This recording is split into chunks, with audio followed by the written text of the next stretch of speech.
In this video, we're going to look at the common problem of trying to balance bass frequencies between kick drums and the bass lines within your tracks. It's really easy to end up with frequency content you don't feel quite in control of. And so through the next few steps in the magazine and through this video, we'll be looking at how to sort of take control of the bottom end of mixes. Let's just listen to this little track that I've prepared.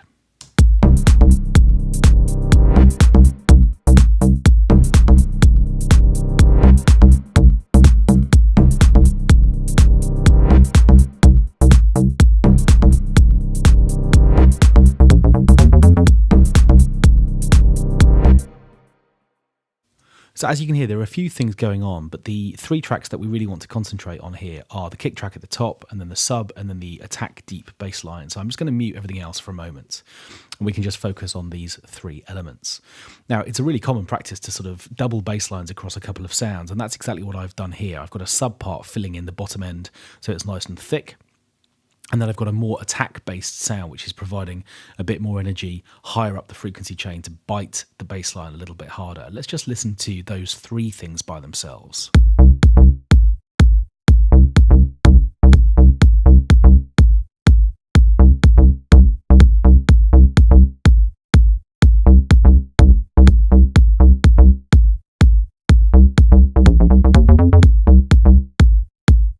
And to hear them separately in context, here's just the sub.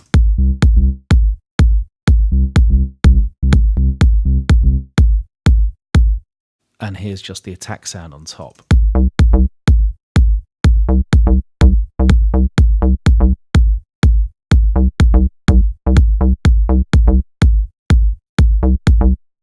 Now, what you can hear there is loads of definition in the kick whenever the kick plays in the gaps between the bass notes, but a much more sort of condensed, sort of problematic sort of bass content happening wherever the two parts coincide, as they do at the beginning of bar 2 here and through a more extended section through bar 3. So what I want to do effectively is to decide what the frequency content of each of these three elements needs to be. So in other words, rather than having lots of frequency content which is overlapping from one part to another, I'm going to try and make the sort of harmonic or frequency footprint of each of these individual sounds much more controlled so that they're playing a definite role and those roles aren't overlapping as much as they are at the moment.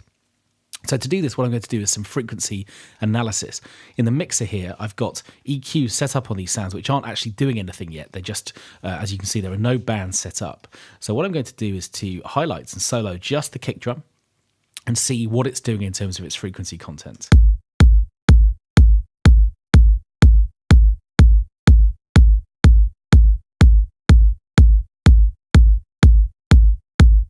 So it's easy to see and to hear that the frequency content is at its loudest. The fundamental frequency is around sort of 60 hertz. There's lots happening underneath that as well. But you can also see that because there's lots of punch in this kick drum, there's plenty of frequency content much higher up. The attack of this sound is all the way over here, and you can see that there are sort of groups of harmonics which are providing attack much higher up the frequency range, which are going to be important too. Let's just see those again.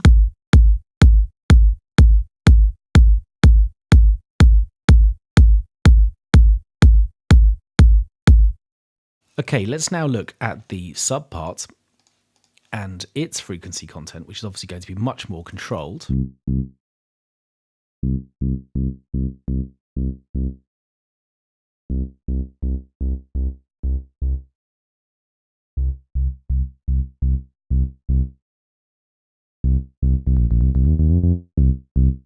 Now, interestingly, its frequency, its fundamental frequency, is exactly the same frequency as the kick drum, which is why we're getting some flab and some overlap there. So we'll come back and address that in a moment. And finally, let's have a look at our attack bass and see what its frequencies are doing.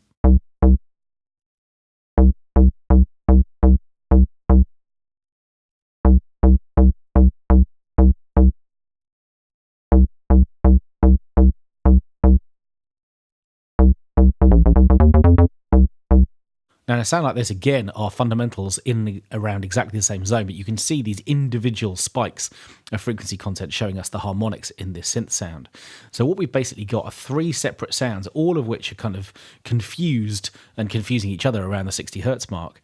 And the thing to do now, I think, would be to make some choices about exactly what we want to hear happen there. Do all three sounds need to sort of bed into that frequency as hard as they are at the moment? Well, I don't think they do. I think what we need to do is to decide now that our sub bass is going to fill in the gap below 60 hertz, and it's going to do very little above that, whilst our attack bass is going to drop away around 60 hertz and provide more content at different frequencies to ensure that it punches through, with the kick kind of in the middle there, providing the weight below. So let's start with this bass sound for a moment and scoop out some frequencies around the kick drum frequency and see if we can make a little hole into which the kick drum can go. So I'm going to create a band, and I'm going to just scoop out this frequency, and I'm going to make that relatively narrow in terms of bandwidth, and I'm going to make this obvious for now. We can always change the amount of drop, but we'll put this around sort of 5 dB for now. And what I'm also going to do is to create a low shelf below this bell-shaped frequency curve to ensure that frequencies we just don't need in this attack bass are being rolled off as well. Now, by itself, this is going to sound weaker than it did before.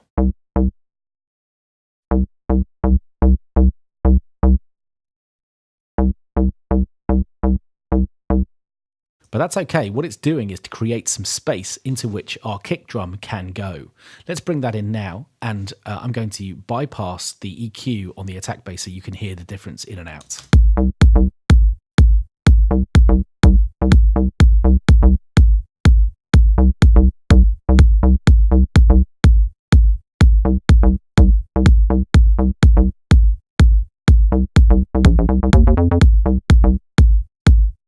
Okay, so the attack bass definitely sounds thinner than it did before, but interestingly, there's much more clarity now in the kick drum where the two notes happen at the same time.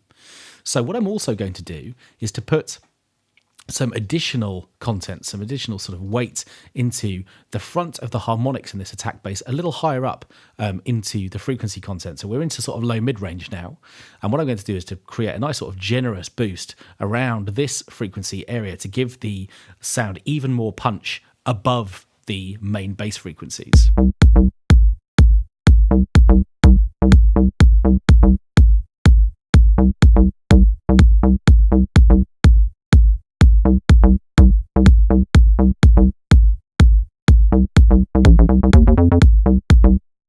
Now let's bring back in the sub for a moment.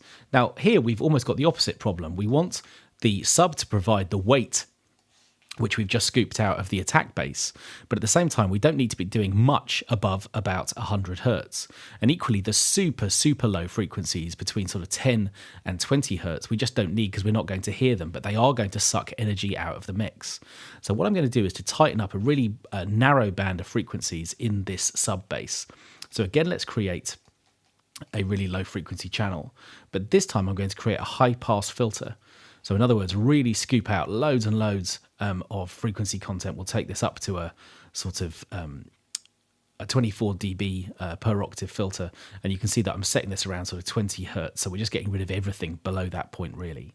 And then what I'm going to do is to create a shelf to scoop away frequency content in quite an extreme way, really, above about 120 hertz. Now, this should narrow up the frequency groups around the sub. Let's just hear it by itself, with and without the EQ.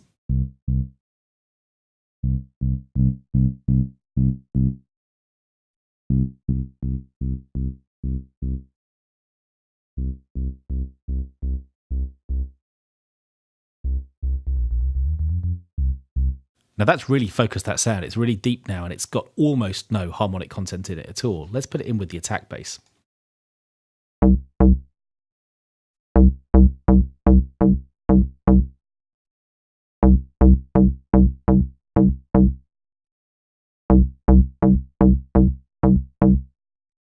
Okay, that's working well. Let's compare those two sounds together without their EQs and with them both EQ'd.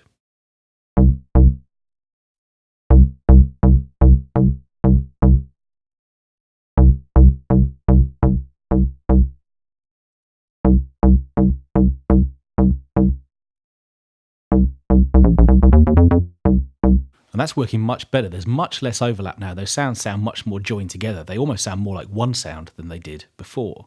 Let's see that now working with the kick.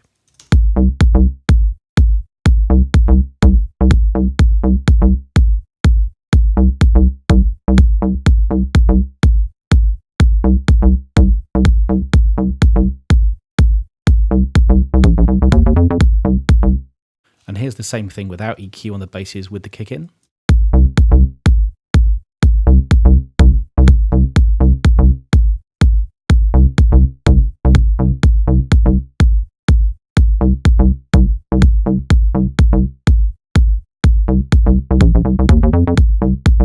So we've got lots more clarity. And what we could even do in the kick EQ is to remember what we've done in the other two basses and again make more room for those. So again, we probably don't need as much sub bass frequency, as many sub bass frequencies as we currently have in the kick drum.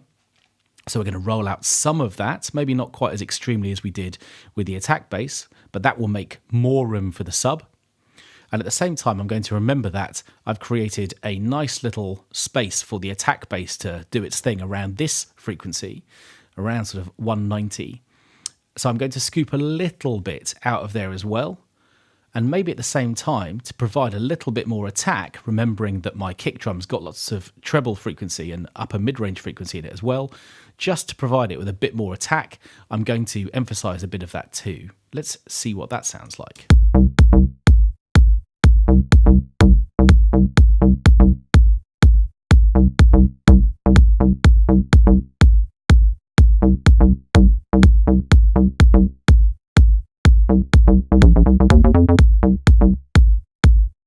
Now those sounds sound much more defined to me. Again, let's just A/B that against all three without any EQ at all.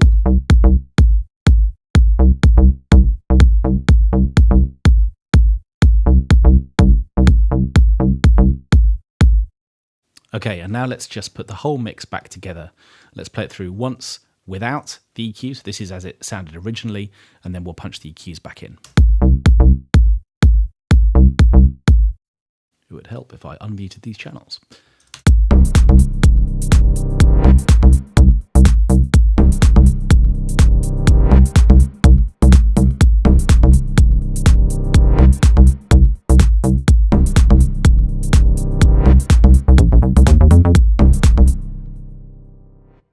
And with EQ.